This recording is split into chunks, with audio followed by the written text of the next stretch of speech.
मालेगावातील जनआक्रोश मोर्चात गोंधळ, मोर्चेकऱ्यांचा गेट तोडून न्यायालयात शिरण्याचा प्रयत्न, पोलिसांकडून सौम्य लाठीचार्ज।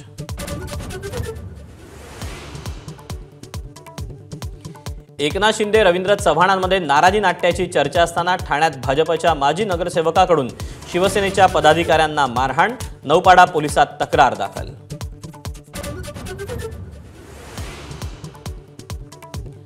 सलील देशमुखांकडून शरद पवारांच्या राष्ट्रवादीचा राजीनामा, विरोधात लढलेल्या उमेदवाराला अनिल देशमुखांनी नगराध्यक्षपदाची उमेदवारी दिल्यानं बाप लेकात वाद झाल्याची माहिती।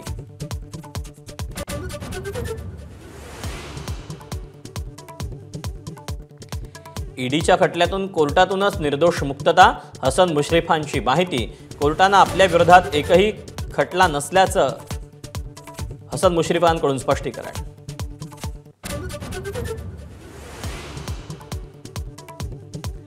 राज ठाकरेंना सोबत घेऊन मवियानं एकत्र बीएमसी लढवण्याबाबत शरद पवारही सहमत, उद्धव ठाकरेंच्या शिवसेनेची काँग्रेसची चर्चा, एकत्र मोर्चाही काढता मग निवडणुकीत वेगळे का, पवारांनी सवाल केल्याची माहिती।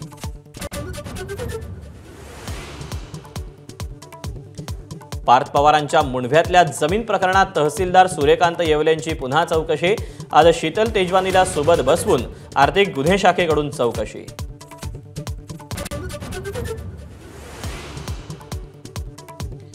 पुणे पोलिसांनी आंदेकर टोळीच्या गुंडांना चव्हाट्यावर आणलं, घरजडतीच्या निमित्तानं नानापेठ आणि गणेश पेठेत धिंड, जिथे धुमाकूळ घातला तिथेच झाले केविलवाणे।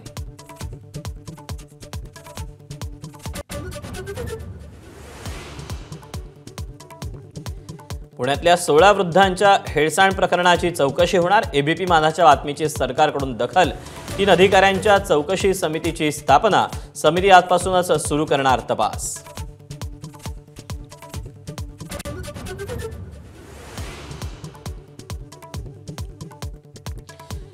महिला क्रिकेटपटू स्मृती मानधनाचं रविवारी सांगलीमध्ये लग्न, नवरदेव पलासचं सांगलीत कुटुंबियांकडून स्वागत, आज हळदी समारंभ पार पडला।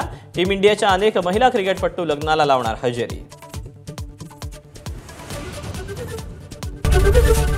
एबीपी माझा, उघडा डोळे बघा नीट।